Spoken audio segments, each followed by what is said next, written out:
Hatshe la China le abela sepodisi Botswana didirisiwa tsa tlhatlhobo ya ditopo.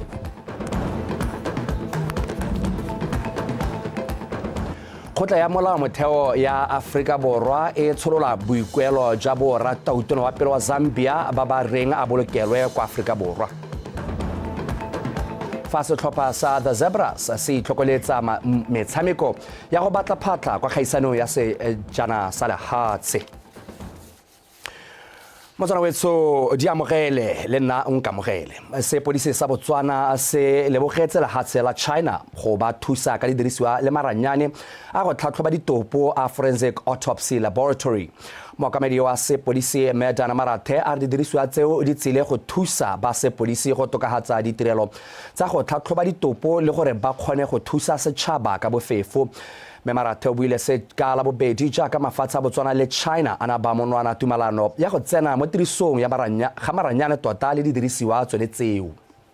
Dipuisanyo ka maranyane le didirisiwa tsa go tlhatlhojwa ga ditopo di simolotse ka ngwaga wa 2021 morago ga gore mafatshe a Botswana le China a supe keletso ya go tshwaraganela methale ya Tontsho Borukutli. Go amogelwa ga maranyane le dirisiwa semmuso go raya gore sepodisi sa Botswana jaanong se ka simolola go dira dipatlisiso tsotlhe tse di amanang le ditopo mo toropong ya Francistown le metse e mabapi. The gesture that is taking place now, that is on its own is taking services closer to the people, because with this handing over, it means then all Se diragalang gone jaana se tsile go thusa go atumetsa ditirelo kwa bathong ka gore se se raya gore ditirelo tsa go dira ditlhatlhobo tsa ditopo ga rena go tlhoka go ya kgakala kwa go setseng go le mosuke. Assisted and served by Botswana Police Service in terms of the post-mortems that needs to be conducted in the north. The Botswana Police Service chose the Northern Division to house this project. To be situated at the mortuary, Jubilee Hospital mortuary in the northern. Re ne ra tsaya tsotsolo ba Botswana Police Service gore ditirelo tse di isiwe kwa lekalane le kwa North la Botswana Police Service kwa mortuareng wa Jubilee. The building in order to accommodate the equipment. Fa a bua kwa putegong ya motshwarela tona wa lephata la mafatshe a sele re Moete Moasa o tlhalositse fa lefatshe la Botswana le tshwanetse la ithuta mo go la China segolo jang mo go tsa itshulelo. But you know, our country is not just looking at getting the kind of support that will make us eternally dependent on yourselves. So what we need to do is look into projects. Lefatshe la rona le lebeletse thata go ithuta go le gontsi mo go la China. Lefatshe la China le ke la bo le sefa le lenteng mme gone jaana ke lengwe la mafatshe a ileng gore a humile re ka ithuta go le gontsi mme seo ke sengwe se ileng gore re tshwanetse ra anya sengwe mo go sone. You are the second largest economy, and some people argue that you are actually the biggest economy. But that's a discussion for another day. China has some good experience of our economic development, and we want to share with our brothers and sisters here, and we want to share. Ela jaaka tona a bua lefatshe la China le godile mo itsholelong mme re tswa kgakala re dirisana le lefatshe la Botswana mme tiro e tla thusa go nonotsha le go feta botsalano jwa rona le lefatshe la Botswana. To have a better future. Go abiwa ga didirisiwa le maranyane a Forensic Autopsy go solofetse gore go nonotshe go ya isagong botsalano jwa mafatshe a Botswana le China. Ke letleletswe Somoleke Botswana Television Gaborone.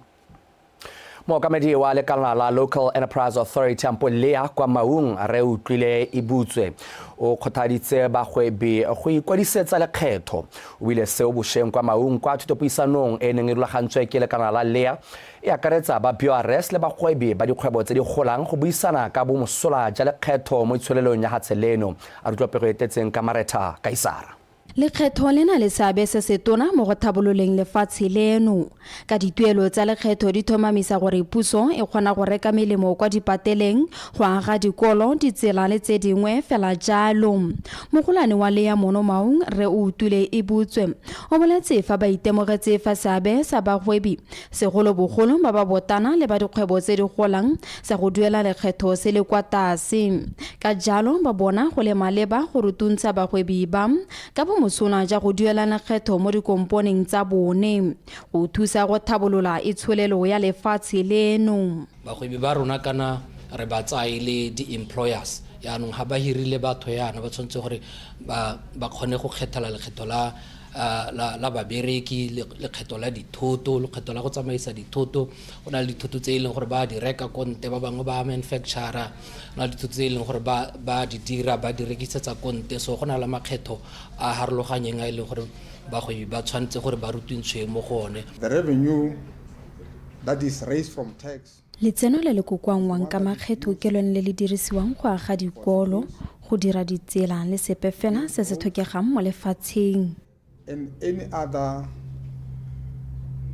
services or goods that are needed by the government. Bana le seabe ba goletse dikgakololo tse ba di amoleng kwa thutopuisanong e. Bontsi ba batho ba evade tax.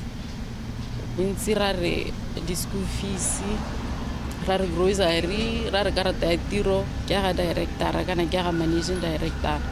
Gompieno ga tsena mo marketing board wa swipe o tsisa dipampiri tsa teng go nna ke la accountant a re file ngwanaka le nna be ke go sena re nkareng. Bontsi ba rona re neela batho ba leng accountants ba leng gore ke bone ba tsa rona, but re sena that contribution into the books.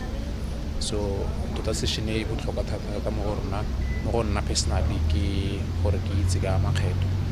Ke bereke di-company tse di harologaneng ke ntse ke itse ka lekgetho, but not to the level e ke utlwang ka lone gone yana. Bagwebi ba rotloeditswe go netefatsa gore dikgwebo tsa bone di tsamaisiwa sente ebile ba duela lekgetho ka nako.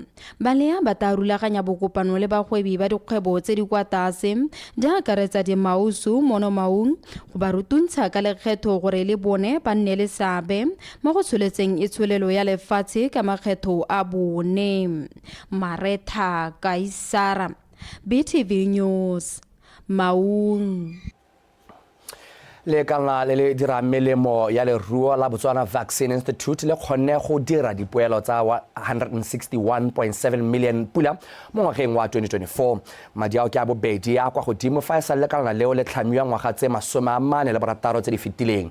Fa ba rolela ba bega dikgampe go ka fa le kana leo le dirileng ka teng ka ngwaga wa 2024 ba eteledipele ba supile fa dipoelo ka bontsi di tswa mo thekisong ya mokento wa tlhako le molomo o e leng one o dirang bontle go feta e mengwe.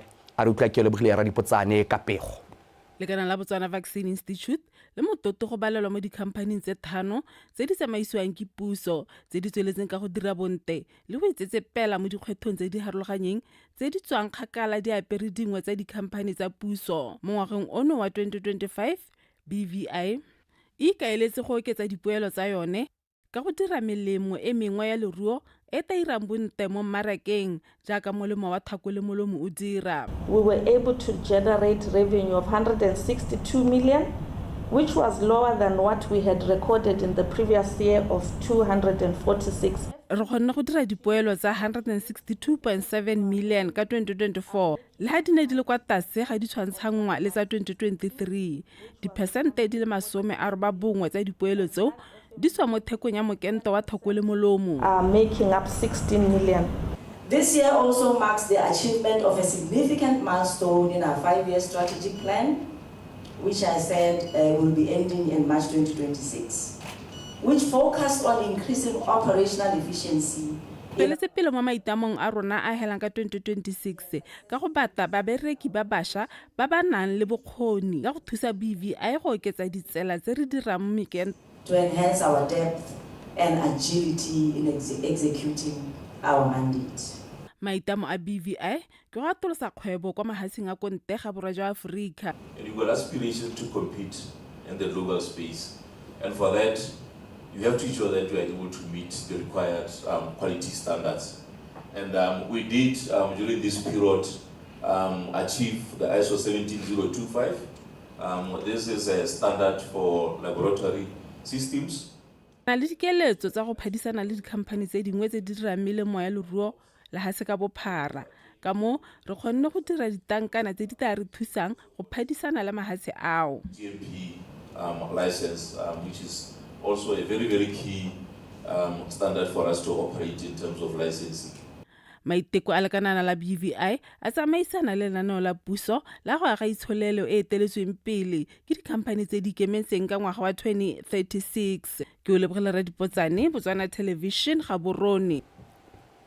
modulasetilo wa khansele ya Mabutsana Re Tuelo Zulu a re tlhaelo ya madi e ba itsa go atolosa sentle merero ya ditlhabololo mo kgaolong ka jalo ba patalesega go tla ka ditsela tse dišwa tsa go tshwaraganela ditlhabololo tsa kgaolo la babeeletsi ba ba ikemetseng. Re Zulu buile se mo phuthegong ya khansele ko motseng wa Mabutsane Bošeng a ditlhopego e tletseng ka Emmanuel Rapoa. Kgaolo ya Mabutsane ke ya bobedi mo lefatsheng leno ka seemo sa itsholelo e kwa tlase e haraherwe ke seemo sa lehuma ka go sena metswedi epe ya ditiro tse di nang le boleng, madirelo a dithoto ga mmogo le ditirelo dipe tse di rileng. Seemo se sebo se sa robatse khansele ya Mabutsane gore ba ka se rarabolola ka tsela efe go thusa puso mo maitekong a setseng a le teng. Given the limited development budget and the vastness of our district. Ka ntlha ya tlhaelo ya madi le bophara jwa kgaolo ya rona, re tlamega go batla babeeletsi ba ba ka re thusang go atlega mo maitlamong a go e tlhabolola. Bangwe ba setse ba re abetse mme go botlhokwa go tshwaraganela ditlhabololo. I want to encourage such partners to come forth and see how we can help each other to develop our district. Mo go tse dingwe modulasetilo na tsibosa setšhaba ka kgonagalo ya melelo ya naga morago ga dipula tse di namagadi tse di bakileng majang le dikgwa tse di kitlaneng thata. Only one fire outbreak in the first quarter. Go setse go kile ga tlhagoga molelo wa naga mme go santse go na le kgonagalo ya melelo e mengwe ka jalo se se gwetlha popagano ya rona rotlhe go e lwantsha. Which calls for combined efforts by each and every one of us. Makhanselara le bone ba latlhela tlhwara le go nyana go tsibogela pego ya ga modulasetilo. Modulasetilo ha bua ka ditsela.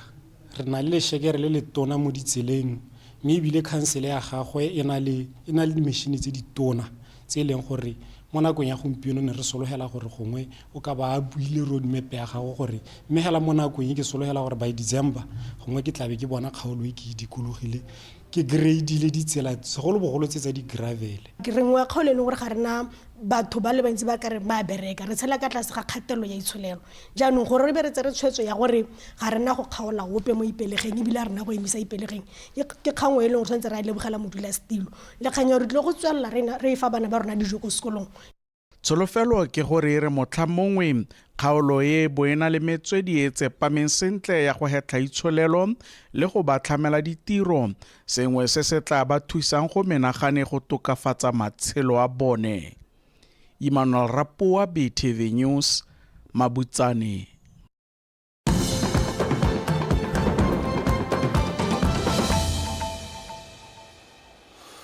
Tshimoliso ya mafaratlhatlha a tla fetla motlakase ka marang a letsatsi a Tati Solar Project a kaiwa fa e le one bokamoso ja hatshe la Botswana ka go abelelwa fa e tla tlhama fa go abelelwa tota fa e tla tlhama ditiro di le 600 seo se tla ba hatsheleno mo maemong a go phadisana le mafatshe a sele le gone go ngoka babeeletsi. Tiro eo ya Mahama o ikemetseng e kaiwa e le sekao sa gore dikhamphane tse di ikemetseng le tsone di na le bokgoni ja go tlhabolola itsholelo. Se se builwe ko phuthegong le bana le seabe mono Gaborone a re utlwepego e tletseng ka go rata Moranyane. Maiteko a baeteledipele ba lefatshe leno a go fokotsa go ikega ka ditemane le go kabakanya itsholelo a simolotse go bonala ka kgwebo e sa tswang go dumalanwa ya Tati Solar Project. Ngogola lekalana la Special Economic Zone Authority SEZA le ne la lemoga fa Tati Solar Project e le nngwe ya tse di ka godisang itsholelo la lefatshe leno. Go bolelwa fa gape Tati Solar Project e na le bokgoni jwa go ka ngoka babeeletsi go tla go simolosa dikgwebo mono. For 5 decades, diamonds have illuminated our path from poverty to middle income status, and that journey has taught us that transformation isn't found in resources alone. It's found in the vision to harness them and the courage to act decisively. So today, I invite you to embrace the same courage as we unlock Botswana's next great resource, our sun. The flagship renewable energy project will deploy state-of-the-art bifacial solar panels mounted on single-axis tracking systems. This is technology that follows the sun throughout the day to maximize the energy generation. With a projected capacity factor of over 24%, Tati Solar will generate approximately 250 gigawatt hours of clean electricity annually.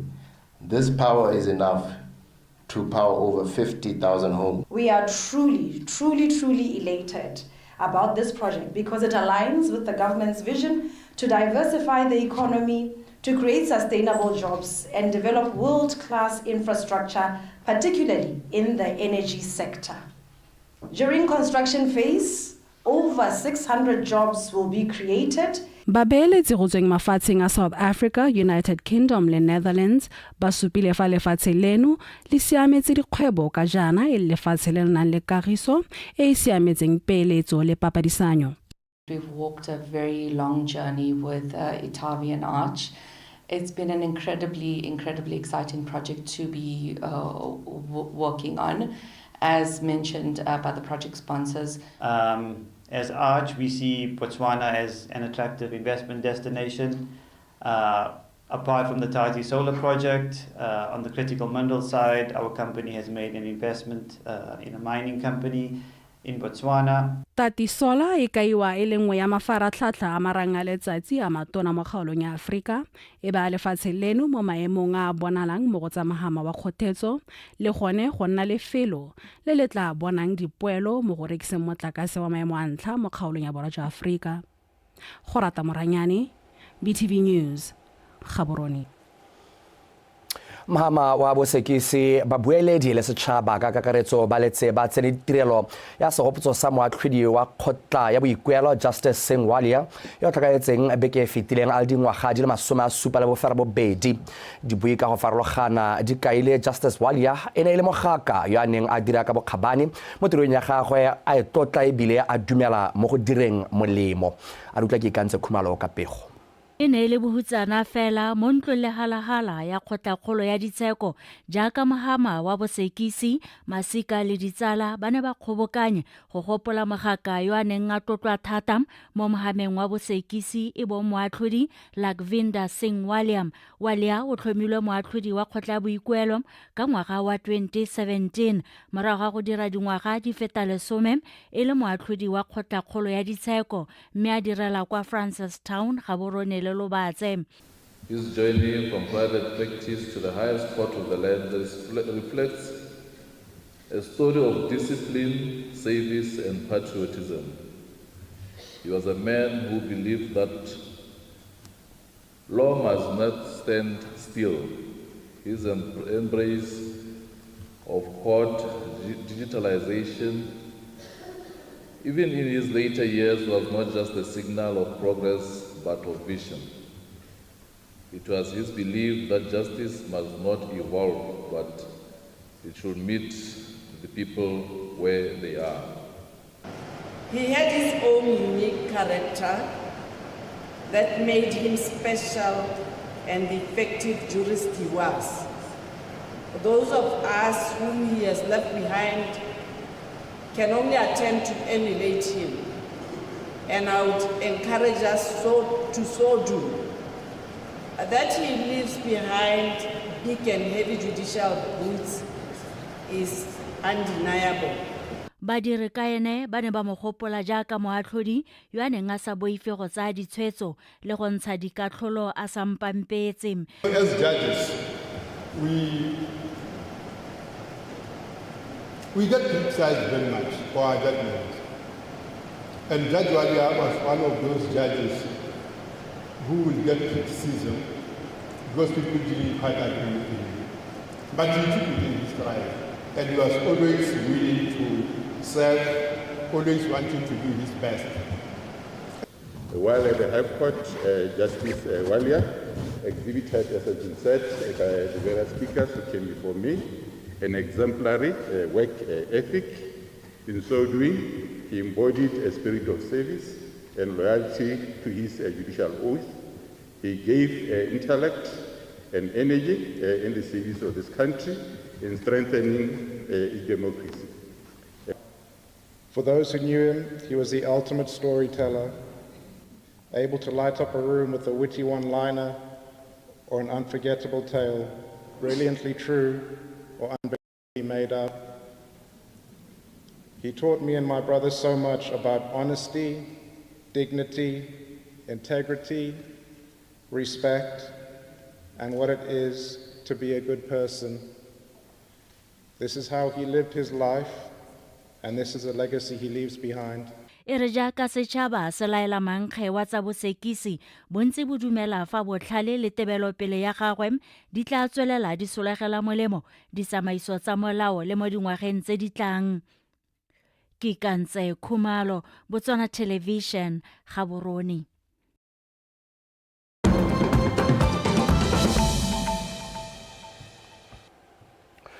ha re batsa matsa sele kgotla-kgolo ya molaomotheo ya Afrika Borwa e ganne kopo ya lwapa la gatautona wa pele wa Zambia Edgar Lungu e neng e gwetla katlholo ya kgotla ya ditsheko e neng e laela gore serepa sa ga Lungu se ye go bolokelwa kwa Zambia mo tshimologong ya kgwedi eno lwapa la ga Lungu ne la kopatetla kwa kgotla-kgolo go dira boikuelo kgatlhanong le katlholo ya kgotla-kgolo ya Pretoria e neng e laela gore re Lungu a busediwe kwa Zambia go ya go bolokwa.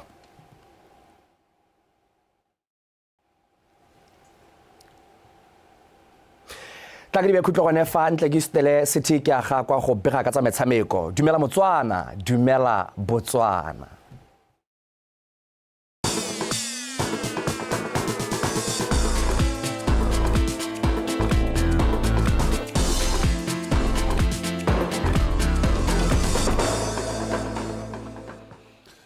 Motsrawetso motshegare wa setlhoboloko tsatsi e le la boraro mo Botswana Connect di gantse di go kopanya jalo le nna city ke aga kwa mme ke sa tsamaya ke lone se ke na jalo le morwadi re jeng TV yona di go neela ga di simologa ke tlabe jaanong ke go relala tsa metshameko tse tsone di reng mokatisi wa setlhopha sa setšhaba sa kgwele ya dinao sa The Zebras re Morena Ramorebodi o golotse maina a batshameki ba batla emela lefatshe leno mo metshamekong ya go ipatlela phatlha kwa sejaneng sa lefatshe tshegofatso maleba tshegofatso badubi tota wa bega. Setlhopha sa The Zebras mo Group G e akaretsang ditlhopha tsa Algeria, Mozambique, Uganda, Guinea ga mmogo le Somalia mme se mo maemong a boraro ka dintlha di hera bongwe. Banna ba ga mokatisi Ramorebodi ba setse ka metshameko e le mene mme ba thoka dintlha di supa mo go tse di 12 tse di setseng go iponela phatha kwa metshamekong ya sejana sa lehatshe ngwaga o tang.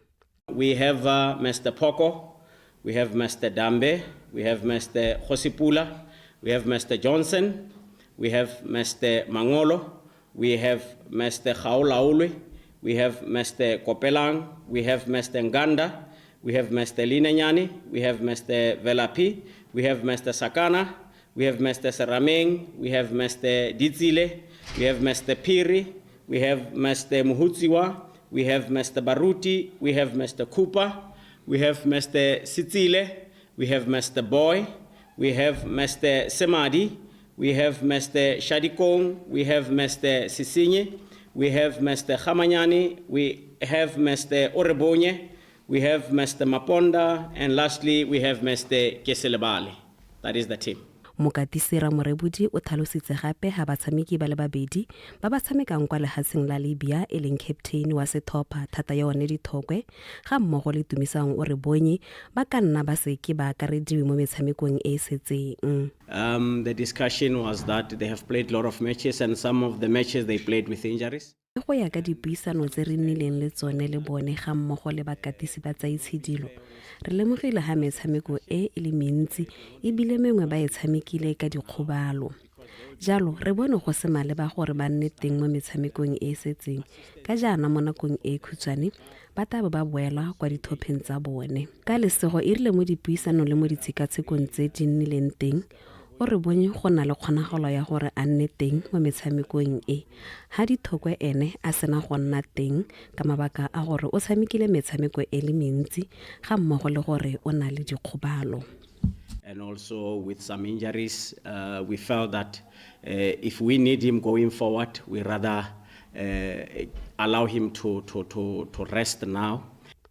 Sethopha sa the Zebras se tla thulana le sa Algeria kgwedi e tang e tholagane mme morago se kopane le sa Mozambique kgwedi eo e hera bobedi pele se tsaya dithopha tsa Uganda le Guinea ka kgwedi ya Phalane. Tshegofatso Badubi, BTV Sport, Gaborone. mme jaanong fa re tswa mo go tsa kgwele ya dinao re tsena mo go tsa motshameko wa chess mothusa moeteledipele wa lekgotla leo o nkemetse ke a bofe a re kgaisano ya Blitz Chess Championships e tla tshwarwang ka mafelo ano a beke e tla thusa batshameki go tokafatsa tshameko ya bone ga mmogo le go tlhatlosa maemo a bone mo sekaleng sa motshameko o kgotsa FIDE rankings ke a bofe o ka ile se bošeng fa tlhalosa ka ipaakanyo ya bone pele ga kgaisano eo a re utlwe Tumelo Tafila. Ke a bofe o tsweletsa tlhalosa gore e re ka bana le kgwedi fela ba eletse lekgotla leo la motshameko wa chess ba itemogetse dilo di le mmalwa tse khuduthamaga e ntšha e nang le maikemisetso a go di fetola go godisa le go tsholetsa seredumo sa motshameko o mono gae. So far so good, dilo di tsamaya sentle, re tsogile sentle ko federationeng, a gona dipe tse di nang le makgoreletsi go na le tse dintsi tse e leng gore re tlhoka go di dira in terms of making sure that our sport send to the international standard. We need to engage with other committees, we need to engage with players and also with parents. Re salefo go solofetse fa go tla tshologela batshameki ba ka tshwara lekgolo kwa kgaisanong e mme ba tla phadisana mo matlhakoreng a banna basadi le basimane le basetsana ba dingwaga tse di kwa tlase ga 12. This tournament ya go thusa batshameki because a federated tournament it means gore ha le tshameka you can get elos from the player tse leng gore o tshameka le tsone, which means gore ha le gore no sena rating ya Blitz, this is your opportunity ya gore o tle go tshameka le other rated players so kgone gore o nne le rating so that lo ena kgone go itse bokete jwa gago gore o strong go le kae. Kgaisano e ya maemo a kwa godimo a FIDE e tla tshegetswa ka matlhatso mo Gaborone kwa University ya Botswana kwa batshameki ba tla phadisana mo ditikologong di le 11 mme mofenyi o tla iponela madi a kana ka 2,500 pula. Maemo a bobedi a tla bona 1,500 fo a boraro a tla tswa ka 1,000 gareng ga tse dingwe. Go boletswe gape fa kgaisano e tla thusa ba BCF go tlhopha batshameki ba setlhopha sa setšhaba se se tla tsayang karolo kwa kgaisanong ya Africa Junior Championships kgwedi e tlang. Tumelo Tafila, BTV Sport, Gaborone. Motswabetse wa jaanong re lebe pego e di gogang kwa mogatleng setlhopha sa setšhaba sa motshameko wa darts se sa agilweng ka batshameki ba basimane le basetsana ba ba dingwaga tse di ka fa tlase ga 15 le 19 se emeletse go leba kwa dikgaisanong tsa African Union Sports Council Youth Darts Championships kana ke Region 5 tse di tla tshegetswang kwa lehatsheng la Zimbabwe go simologa mo tsatsing la kamoso. Karabo Sebele o rulagantse pego e.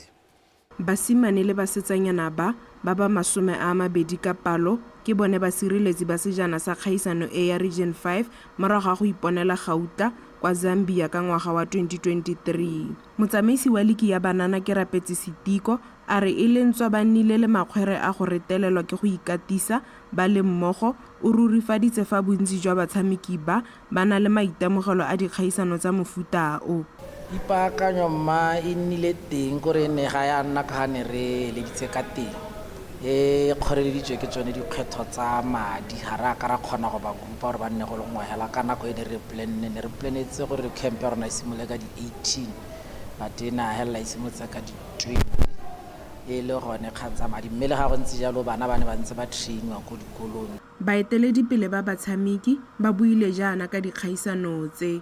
Itumetse go be ke na le sebaka sa gore be ke le ha gore be ko emela la hatshela mekonte ka kwa gore re re tsise leina le lente mo lehatsheng la rona re le bontsha gore re batho ba ba na leng kitso gape re na le bokgoni mo dilong tse dingwe tse e leng gore batho ba re nyatsa mo go tsona. Tota ke itumetse re be ke emela lehatshe ko nte gape a selang thashoa ke sologetse go le gontsi tota. Fa a laela batshameki, mokwaledi wa mokgatlho wa bana ba Tonota go naya ke sianye o supile fa phitlhelelo ya batshameki e le sekao sa botlhokwa jwa metshameko ya dikolo. I'm on the ground ka se se diragalang nako ya sport se le teng le ha sport se tlhokegang mo gompiekong re le ko dikolong re le batsadi re lela ka boitsholo ja bana ntate ya go tlhoka sports ko dikolong. Sports ke kalafi yone hela ka bo yone go na le discipline e ntsi thata go sportseng ebile go kwetla ngwana gore a kgone go ithaloganya talente ya gagwe. So bongwanaka, let me just say good luck. Go and do your best. Ke leleletsa masego le matlhogonolo re beile mo go lona ebile ka re le ye go sireletsa sejana sa lona le boe ka sone. Le santse le tshwereana nna ke batle le boa le iphothele. Setlhopha se se tla emelela go leba kwa dikgaisanong tsa Region 5 tse di tla simololang ka la 4 Midiwele ka mafelo a beke kwa Zimbabwe. Karabo Sibili, BTV Sport, Tonota.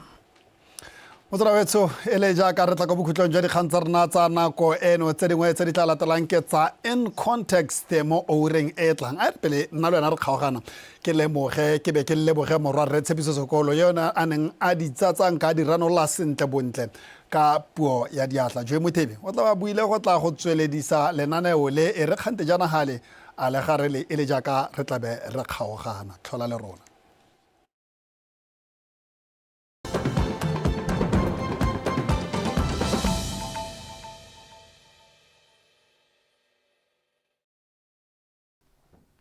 With a projected capacity factor of over 24%,